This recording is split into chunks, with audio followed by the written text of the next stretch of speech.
nós e que o Espírito Santo possa continuar falando conosco. Deus tem ainda mais a falar aos nossos corações. Eu quero convidar você a abrir a sua Bíblia em Atos capítulo 5, por favor, abra a sua Bíblia aí. Enquanto você vai abrindo a sua Bíblia, eu vou pedir aos irmãos, agora que as crianças saíram aí, foram para a sua salinha, se juntar um pouquinho no meio, aqueles que puderem, por favor. Tenho visto que sobrou algumas vagas no meio, tem vários irmãos que estão lá no fundo em pé, e eu quero convidá-los a se assentar. E se você chegar para o meio, vai facilitar para que eles possam estar sentando aí na beirada. Então, se você puder se achegar aí para o meio e liberar o canto, vai ficar fácil para a recepção e para os diáconos direcionar os irmãos que estão em pé lá no fundo para poder estar aqui. Louvado seja o Senhor por isso, né?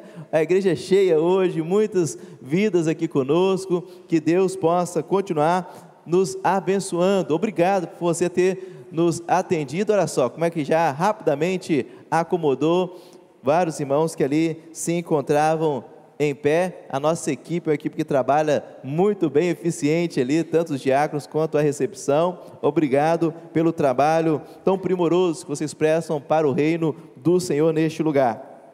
Encontraram aí? Amém? Atos capítulo 5, versículo 42. Versículo 42. A palavra de Deus diz assim: e todos os dias, no templo e de casa em casa, não cessavam de ensinar e de anunciar Jesus, o Cristo. Está assim? Está projetado ali. Vamos juntos, todos? E todos os dias, no templo e de casa em casa, não cessavam de ensinar e de anunciar Jesus, o Cristo. Amém? Feche seus olhos, vamos falar com Deus. Pai, obrigado, Deus, quando nessa noite estamos aqui na Tua casa, louvando, adorando o Teu nome. Obrigado por tantos milagres que nós já testemunhamos aqui nessa noite, por tantos milagres que nós rendemos graças a Ti nessa noite, e a Deus, queremos continuar prestando culto ao Senhor. Agora, Pai, neste momento, queremos continuar ouvindo a voz do Teu Santo Espírito. Fala conosco, Deus, ministre aos nossos corações aquilo que precisamos receber do Senhor, em nome de Jesus. Amém e amém. Multiplicando discípulos, quero falar um pouquinho sobre isso nessa noite. Nós estamos no dia de hoje, assim, oficialmente, voltando às nossas células, e nós vamos pensar um pouquinho nessa noite sobre isso. No domingo à noite, sim, pastor, vamos pensar no domingo à noite sobre células, vamos pensar sobre multiplicação de discípulos. Discipulado é uma das minhas paixões ministeriais, igreja. É algo que mexe o meu coração, é algo que ferve o meu coração, é algo que move a minha vida ministerial, é algo que realmente, quando falo em discipulado, meu coração se aquece, e é algo que nós ainda não começamos a viver aqui na igreja como algo que eu desejo viver e quero ver essa igreja vivendo para a glória do nome do Senhor Jesus. Mas sempre quando eu volto para poder estudar, a pensar, a revisar algum conteúdo, isso aquece o meu coração, porque uma coisa que o Senhor Jesus deixou para nós é fazermos discípulos, é o que Ele deixou para nós. E nós estamos aqui diante de um texto, você pode pensar assim, não tem nada a ver, o que esse texto tem? Vamos pensar um pouquinho na história.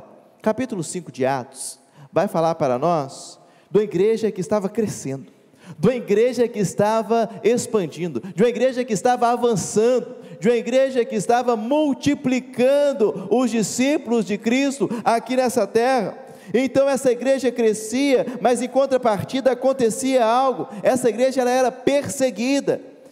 Quanto mais essa igreja estava crescendo, essa igreja era perseguida. Se você ler o capítulo 5, você vai ver que os apóstolos foram presos devido à inveja pelo crescimento da igreja.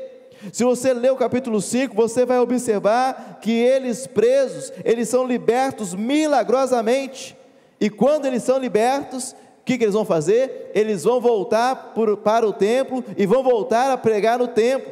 Então eles estão lá pregando no templo, o que acontece? Volta novamente, eles voltam para poder ser interrogados no sinédrio, e são novamente ameaçados, dizendo: olha, vocês param com isso, esse evangelho, esse negócio que vocês estão falando aí, de Cristo, de Jesus, vocês não falam isso, porque isso não compete a nós, isso não compete ao nosso tempo, então por favor, não fale desse Jesus, não fale disso que vocês estão falando aí. E eles vão declarar o seguinte: olha, eu não posso fazer isso, porque é melhor obedecer a Deus do que obedecer aos homens. Eu não vou fazer isso, eu não vou parar de anunciar esse Jesus. Quando eles falam isso, eles são o quê? Açoitados, são espancados, e mesmo diante de tudo isso, eles se alegravam por terem sido achados dignos de sofrerem afrontas por causa do nome de Jesus. Eles, mesmo açoitados, mesmo espancados, mesmo sentindo dores, mesmo com marcas no seu corpo, mesmo com sangue escorrendo, eles estavam ali dizendo: glória a Deus, aleluia, obrigado, glória a Deus, porque eu fui achado digno de tomar uma pancada, uma coça, de ser aqui, olha, carregar aqui marcas de sangue, por causa do nome de Jesus. Ô igreja, quando eu leio esse texto, eu confesso com os irmãos que eu fico envergonhado, porque às vezes a gente, por coisinha boba, pequenininha, não vou mais na igreja, porque eu não gostei do jeito que a irmã olhou para mim, mas que eu não vou também, porque, olha, o pastor falou algo que eu não gostei, eu não concordo com isso. Irmãos, eu fico envergonhado, de verdade, eu fico envergonhado, porque aqueles homens estavam sofrendo, espancados e tudo mais. Eles falaram assim: obrigado, Senhor, eu fui achado digno, eu fui encontrado digno de sofrer afronta, pancada, perseguição, por causa do nome de Jesus. E é dentro desse contexto que nós vamos aprender nessa noite, acerca da multiplicação de discípulos. Sabe por quê? A multiplicação de discípulos, ela deve ser algo contínua em nossas vidas. Está com sua Bíblia aberta aí ainda? Amém? Se você fechou, abre e deixa ela aí. Vamos ficar no versículo 42. O texto diz: e todos os dias. Se você olhar o finalzinho, existia algo que eles faziam ali. Mas o que eles faziam? De que forma? Todos os dias, diariamente. Eles não cessavam de ensinar e de anunciar Jesus, o Cristo. Todos os dias eles falavam de Jesus, todos os dias eles anunciavam de Jesus. E aqui eu faço uma perguntinha para o seu coração: você fala de Jesus todos os dias, pelo menos para uma pessoa? Pelo menos para uma pessoa que passa no seu caminho, você fala de Jesus? O texto nos diz que todos os dias eles falavam de Jesus. Esse ano, lá na convenção, na verdade foi na reunião da ordem, um pastor deu uma palavra lá, e eu achei interessante, ele contando que ele fez um voto a Deus, que ele iria falar de Jesus todos os dias, pelo menos para uma pessoa. E aí ele sempre buscava cumprir aquilo, seja no caixa do supermercado, seja no motorista do Uber, de alguma maneira ele encontrava um jeito de falar Jesus, pelo menos para uma pessoa. Só que aí teve um dia que ele estava na conferência, no congresso, alguma coisa assim e tal, e aí envolvido ali, tal, e ele está no hotel já, com o seu pijama de dormir ali, 10 horas da noite, e aí o Espírito Santo incomodou o coração dele e falou assim: olha, você não falou de Jesus para nenhuma pessoa hoje. E aí ele falou assim: meu Senhor, 10 horas da noite, eu estou no hotel, num lugar que eu não conheço, o que eu vou fazer? Não, se vira, você tem um compromisso. Então ele pega a roupa, veste por cima do pijama mesmo, e desce ali, para poder falar de Jesus. Ele encontra alguém ali, na recepção do hotel, e fala assim: essa pessoa mesmo que Deus preparou. E lá ele fala de Jesus, apresenta Jesus e tudo mais, e depois ele volta para poder dormir, e volta para poder, assim, descansar, depois de ter passado um tempo ali evangelizando, falando do amor de Jesus. Igreja, nós precisamos ter isso no nosso coração. Este é um exercício que precisamos fazer constantemente, porque é um desafio. Eu sei que é um desafio, porque a nossa correria do dia a dia nos toma isso, e se nós não estivermos atentos, nós perdemos essa essência. Quer ver um exemplo disso? Quando eu chego para cá, eu falei assim: olha, eu vou orar para o máximo de pessoas que eu puder orar aqui nessa cidade. nos departamentos que eu for e tudo mais, eu vou fazer isso. E eu coloquei isso em prática, irmãos, e eu faço isso, oro para um, oro para o outro. Só que no segundo semestre do ano passado, eu confesso para os irmãos que eu relaxei nisso. Eu confesso que entrar na correria, no acelerar das coisas, isso eu acabei não fazendo com eficiência. Aí quando deu o finalzinho do ano, início desse ano, o Senhor, opa, você está esquecendo o que eu falei com você? Aí eu voltei esse ano, irmãos, já com esse compromisso com o Senhor novamente. Senhor, eu preciso reativar isso aí, eu não posso. Então assim, eu estou indo no médico, termina a consulta, eu falo, médico, olha, eu quero fazer uma oração por você, né? E aí, não sei a sua fé, mas eu quero orar por você. Semana passada os caras foram lá em casa fazer a injeção no ar-condicionado, terminou lá e tal, você vai batendo papo com um, papo com o outro, né, e tal. Eu falei, rapaz, você falou que sua filha nasce daqui 10 dias, né, deixa eu orar pela sua filha, pela sua esposa e tudo mais, e ali eu já entro com um momento. Nessa semana, terça-feira, eu estava indo para Cristolândia, estava lá, indo para o culto lá na Cristolândia, eu estou indo, na hora que eu entro no bairro assim, ali em Nova Carapina, né, eu olho assim na entrada do bairro assim, o giroflex ligado, a polícia ali, eu falei assim, ai, uma hora dessa está dando alguma coisa aí, a gente já pensa logo ruim, né, mas não, eles estavam lá, parados assim, o Espírito Santo, ora para esse policial aí. Eu fui com o carro, irmãos, eu parei assim, eu falei assim, eu vou parar na frente da viatura? Tá bom, né? Eu encostei assim, parei, falei assim, meus senhores, aqui, eu não estou querendo fazer nada demais, não, eu pastor lá na primeira igreja batista, eu quero orar por vocês, tá bom? Posso orar? Dá um minuto? Não, pode orar e tal, ficaram meio assim assustados comigo, né? Parei, orei por eles, depois falei assim, você é de onde mesmo? Eu falei assim, eu sou lá da Primeira Igreja Batista de Laranjeiras. Não, tá bom, obrigado por ter orado por nós e tal, e seguir minha vida adiante. Irmãos, nós precisamos ter intencionalidade, nós precisamos colocar isso como um compromisso na nossa vida. Para anunciar Jesus todos os dias, é preciso ter intencionalidade. Você precisa colocar intencionalidade nos seus atos, na sua questão do dia a dia. Se você vai num departamento e tudo mais, olha, eu lembro quando eu cheguei para cá, eu fui lá na prefeitura da Serra, eu precisava ajustar um negócio de PTU, essas coisas assim e tal, não sabia direito, fui lá, e irmãos, eu não conheço o cara, mas pensa num atendimento de qualidade, um respeito. Eu falei assim, será que eu estou no departamento público mesmo? Porque a gente quando vai no departamento público, a gente fica meio assim, né, receoso, mas pensa, e eu saí, estava indo embora, aí tinha um irmão comigo, eu falei assim, irmão, para aí que eu preciso voltar lá, poder fazer um negócio. Eu falei assim, camarada, ele estava assim, tem aqueles biomas assim que separa, né, eu falei assim, eu preciso orar por você, posso orar por sua vida? Posso. Eu orei por ele ali e fui embora, irmãos, mas pensa no atendimento. Mas a gente precisa colocar isso como uma intencionalidade da nossa vida, onde você está, onde você vai trabalhar, não sei, mas coloque um jeito de você falar de Jesus, faça disso o estilo e foco da sua vida. Era isso que os discípulos tinham, eles tinham foco de falar de Jesus, de anunciar Jesus, de fazer discípulos. E pensando um pouco mais, pensando na formação de discípulos, nós precisamos colocar isso como um compromisso na nossa agenda, porque formação de discípulos é algo sério. Além de evangelizar, nós precisamos discipular, é algo sério, e as pesquisas mostram que nós demoramos de 1 a 2 anos para poder formar um discípulo multiplicador, um discípulo que vai multiplicar e fazer outro discípulo. Então não é feito de uma hora para outra, e você precisa relacionar-se com ele semanalmente, pelo menos um encontro presencial você tem que ter com ele semanalmente. Só que para isso você precisa colocar na sua agenda, ele tem que estar na sua agenda, ele tem que estar no seu compromisso.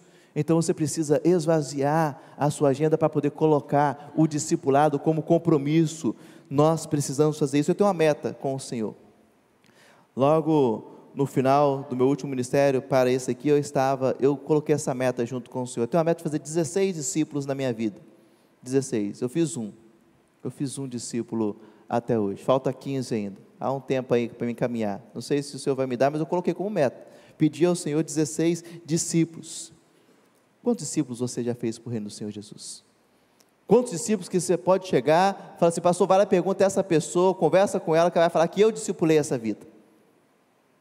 Isso é sério, porque o Senhor Jesus, quando Ele voltar, irmãos, Ele não vai perguntar quantos diplomas você tem de curso que você fez na escola bíblica, não vai perguntar quantos cultos você participou, quantos retiros você foi, quantos congressos, quantas assembleias da Convenção Batista Brasileira. Ele vai perguntar quantos discípulos você veio para o reino do Senhor Jesus, porque foi a ordem que Ele deu antes de subir: ide por todo mundo, pregar o evangelho a toda criatura, fazer discípulos de todas as nações, é o que o Senhor Jesus deixou para nós fazermos, é a pergunta que Ele vai nos cobrar. Portanto, precisamos passar a ter uma verdadeira intencionalidade e comprometimento com a grande comissão, para que possamos, como igreja, todos os dias, multiplicarmos os discípulos de Cristo aqui nessa terra.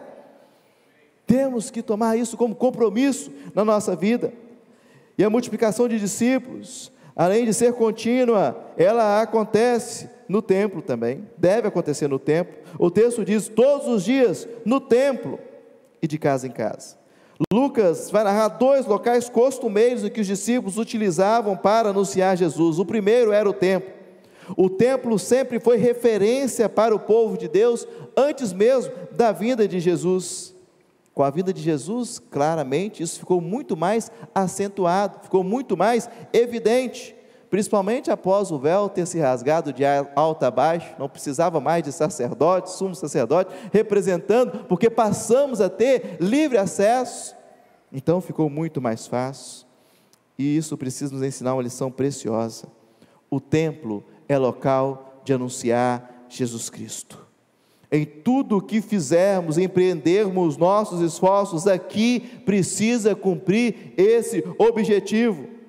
Isso não significa que nós devemos adorar esse espaço, não significa que esse espaço aqui, ele é mais sagrado, mais puro do que o outro, não é isso que nós estamos dizendo. Todavia, este local precisa ser um local onde a igreja possa falar e anunciar Jesus como Salvador do mundo.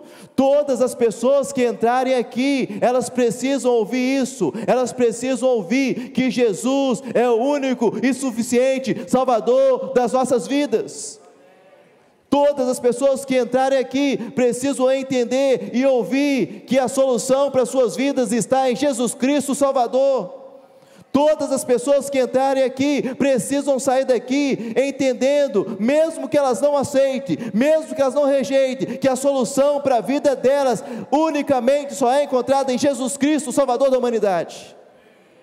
O templo é local disso, o templo é local de anunciar Jesus. Infelizmente, em muitos templos, em muitos lugares, hoje em dia estão sendo vendidos mundo afora, para servirem de casa de show, eventos, cinemas e tantas outras coisas, porque eles perderam o foco principal da sua missão. Existem templos de muitas igrejas que, ao invés de anunciarem Jesus, se tornaram palcos de eventos, programações, discursos políticos e outras coisas, falam de tudo, menos de Jesus. Isso não pode acontecer aqui. Isso não pode acontecer na igreja do Senhor Jesus. Bíblia, precisamos fazer com que este local nunca perca o propósito, sua missão. Aqui precisa continuar sendo um lugar onde as pessoas entrarão e ouvirão falar do imenso amor de Jesus por ela, de um Jesus que, devido ao seu imenso amor, ele veio para salvar e libertar aquele que se encontrava perdido.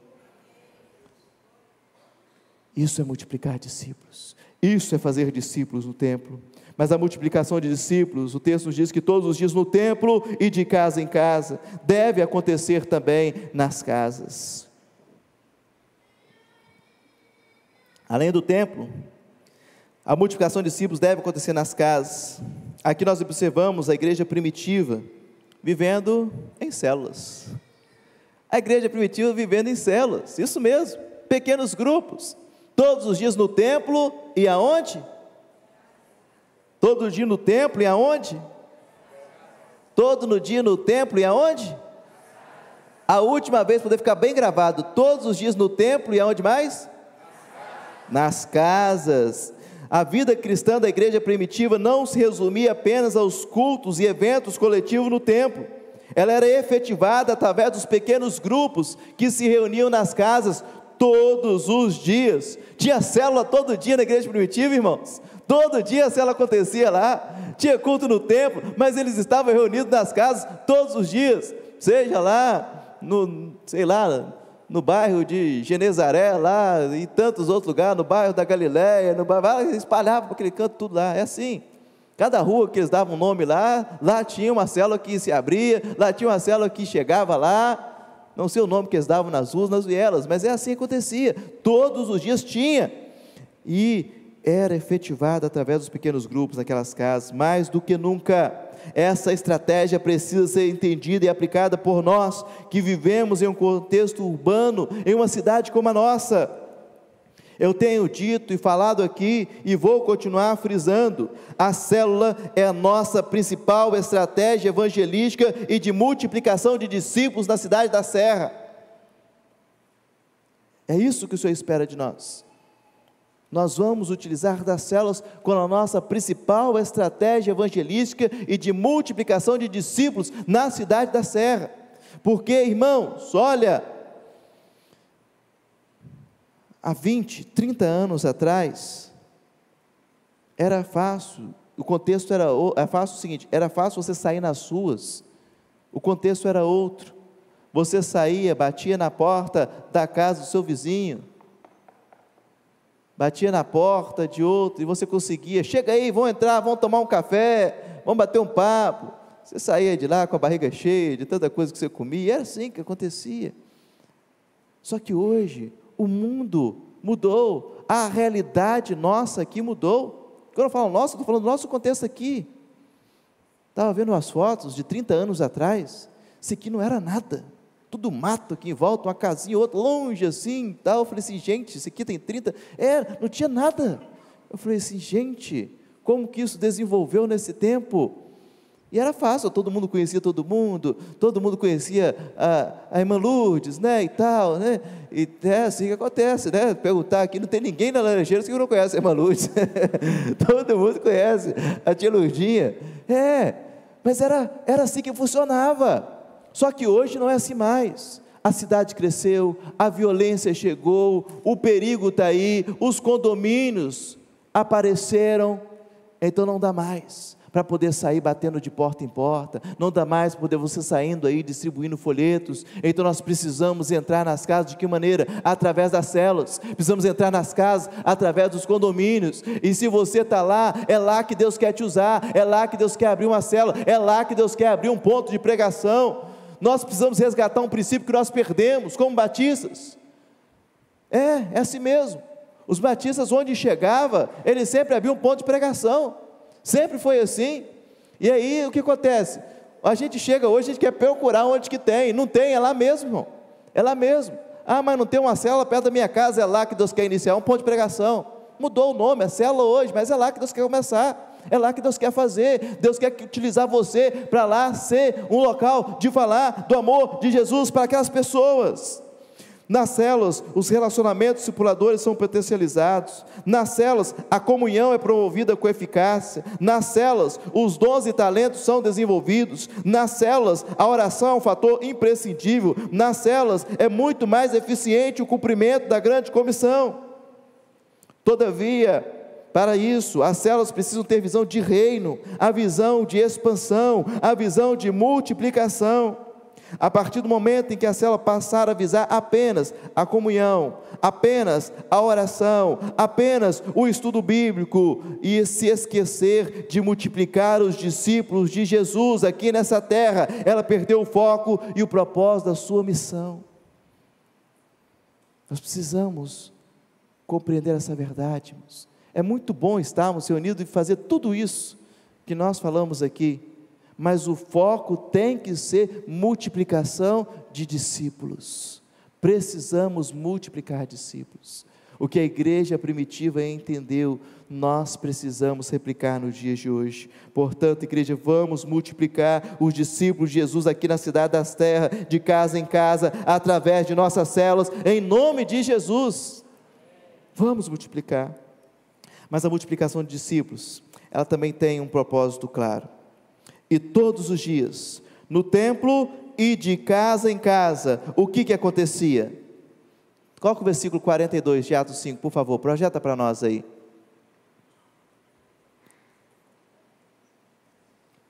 Sua Bíblia está aberta aí ainda? Amém? Olha lá, ó. E todos os dias, no templo e de casa em casa, o que acontecia? Não, ficou muito fraco. A gente precisa fazer junto para a gente entender. E todos os dias no templo e de casa em casa, não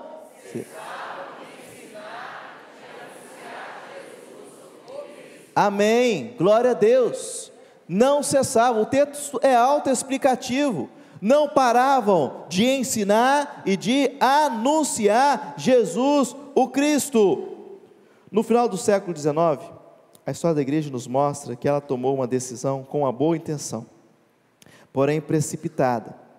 Decisão essa que respingou na geração do século XX e respinga em nós, geração do século XXI. Vou explicar. No final do século XIX, aconteceu um grande avivamento mundial. E a igreja mundo afora foi tomada por esse avivamento. E quando nós vamos olhando a história da igreja, esse avivamento foi se espalhando mundo afora. E foi tão intenso esse avivamento, que sabe o que aconteceu? O povo, a igreja falou assim: Jesus está voltando, Jesus vai voltar, é o último momento, nós precisamos trabalhar para resgatar o maior número de pessoas que estão indo para o inferno, sendo levadas por Satanás para o inferno, e nós precisamos trazê-los enquanto ainda há tempo. Então, sabe o que a igreja começou a fazer? Vamos anunciar, vamos falar, vamos evangelizar, e ela começou a empreender todos os seus esforços unicamente em anunciar Jesus, unicamente em falar de Jesus, unicamente em evangelizar. O que aconteceu? O tempo passou, Jesus não voltou para essas gerações, e aí, sabe o que aconteceu? Ela se esqueceu de discipular, ela se esqueceu de ensinar como devia viver a vida cristã. Ela esqueceu de ensinar aqueles que estavam convertendo, que precisavam fazer novos convertidos, precisavam fazer novos discípulos, que eles precisavam ser discipulados para poder discipular outros. E aí a igreja perdeu isso, e por ter perdido isso, o que ela fez? Ela passou a terceirizar, ela passou a jogar isso como responsabilidade de departamentos da igreja, passou a jogar isso responsabilidade no colo do pastor, dos diáconos, criou-se um ministério de evangelismo, irmãos, olha só, criou-se um ministério de evangelismo, porque a igreja perdeu o foco daquilo que ela deveria fazer, o sacerdócio universal do crente, onde cada um cumpre o seu papel, dado pelo Espírito Santo do Senhor, no seu coração, da multiplicação de discípulos. Nós estamos observando aqui, a igreja focou apenas em anunciar e se esqueceu de ensinar. O discipulado de Cristo engloba as duas coisas. Mateus capítulo 28, 19 e 20, um texto tão conhecido nos diz: portanto, ide, fazei discípulos de todas as nações, batizando-os em nome do Pai, do Filho e do Espírito Santo, ensinando-lhes a obedecer a todas as coisas que vos ordenei, e eu estou convosco todos os dias, até o final dos tempos. O que nós como igreja passamos a fazer durante um bom tempo com os nossos irmãos novos convertidos? Eles convertiam, batizavam, e aí depois a gente fazia o quê? Pegava uma Bíblia: toma aí, filho, aqui está tudo o que você precisa fazer. Ele pegava aquela rapadura, né? Jogava assim: como é que eu vou comer isso? Como é que eu vou mastigar isso? É Atos capítulo 8, igreja. O eunuco estava com a Bíblia ali na mão. Felipe chega perto dele e fala assim: entendes aí o que lê? Ué, como que eu vou entender se ninguém me ensinar? E às vezes nós queremos criticar os novos convertidos, que se desviam, que caem em pecado, e que vão para o mundo afora, viver as coisas lá, porque não quis seguir. Olha, nós temos uma Bíblia na mão para ele, novinha. Mas nós não ensinamos, igreja. Nós não discipulamos essas vidas, nós não preparamos elas para enfrentar as lutas lá de fora. É preciso anunciar, mas é preciso também ensinar, e o ensino parte do discipulado, e isso não é feito, irmãos, em números de série. Isso não é feito. Discípulos não é feito em escala de série, não é como carros, instrumentos, tantas outras coisas mais que são fabricadas em séries. Discípulo é feito no 1 a 1, é personalizado, porque cada um tem a marca do sangue de Jesus no seu coração, porque cada nome daquele que aceita Jesus, ele escreve o seu nome 1 a 1 no livro da vida. Por isso que discípulo não é feito em escala, mas sim personalizado.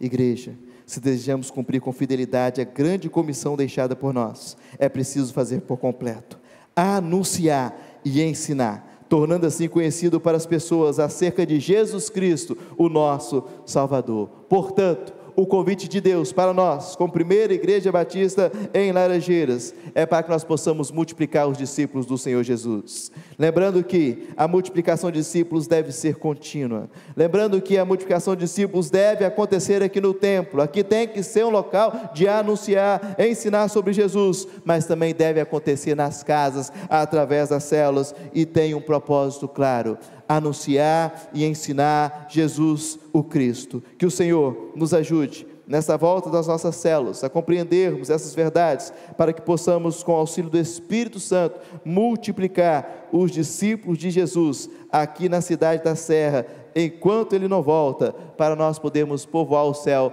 para a glória do nome do Senhor Jesus. Amém? Feche seus olhos, vamos falar com Deus. Pai, obrigado, Deus, quando nessa noite o Senhor nos traz essa palavra desafiadora aos nossos corações. O Senhor nos desafia a multiplicar os discípulos do Senhor Jesus aqui nessa terra. O Senhor nos lembra, Deus, onde deve estar o foco nosso, o foco na grande comissão, ó Deus. Pai, vai nos alinhando, vai nos ajustando, vai, ó Deus, colocando em ordem aquilo que porventura nós, ó Deus, esquecemos, aquilo que porventura nós desaprendemos, aquilo que porventura nós passamos a fazer de outra maneira, que não é a maneira que o Senhor deixou para nós. Pai, perdoe o tempo perdido, perdoe, ó Deus, a nossa ignorância, mas, ó Deus, agora sendo despertados, sendo mostrados na Tua palavra e sendo desafiados, que nós venhamos a dar uma resposta positiva, ó Deus, naquilo que o Senhor espera de nós para esse tempo, porque o Senhor tem pressa, a volta de Jesus já está aí, porque Ele já está voltando. Então que nós como igreja não venhamos parar, mas nós possamos avançar para o alvo, para Cristo, em nome de Jesus, Pai. Ó Deus, nos ajude, ó Deus, nesse tempo, quando nós estaremos retornando com as nossas células, que nós possamos assim, ó Pai, dar passos largos, ó Deus, no avanço da expansão do reino do Senhor Jesus, aqui nessa cidade, Pai. Nós clamamos a Ti por isso, nós rogamos ao Senhor o auxílio do Teu Santo Espírito, é o que nós pedimos a Ti, em nome de Jesus, amém e amém. Glórias damos ao Senhor Jesus. Que seja um ano e um tempo de muita multiplicação dos discípulos do Senhor Jesus, aqui neste lugar, para a glória do nome dEle. Amém, igreja? Amém. Glória a Deus. Depois, no final, como de costume, temos um louvor, não temos? Amém? Amém. Glória a Deus. Olha só, temos aqui alguns momentos, por favor, não saia não, que o nosso culto não acabou. Temos ainda aqui uns 10 minutinhos aqui ainda de atividades, e eu convido você a fazer parte, tá? Porque eu tenho aqui alguns recados, antes de nós termos um momento muito importante. Os recados que nós temos aqui é o seguinte: o retiro espiritual no período do carnaval, tá? Já é no próximo final de semana,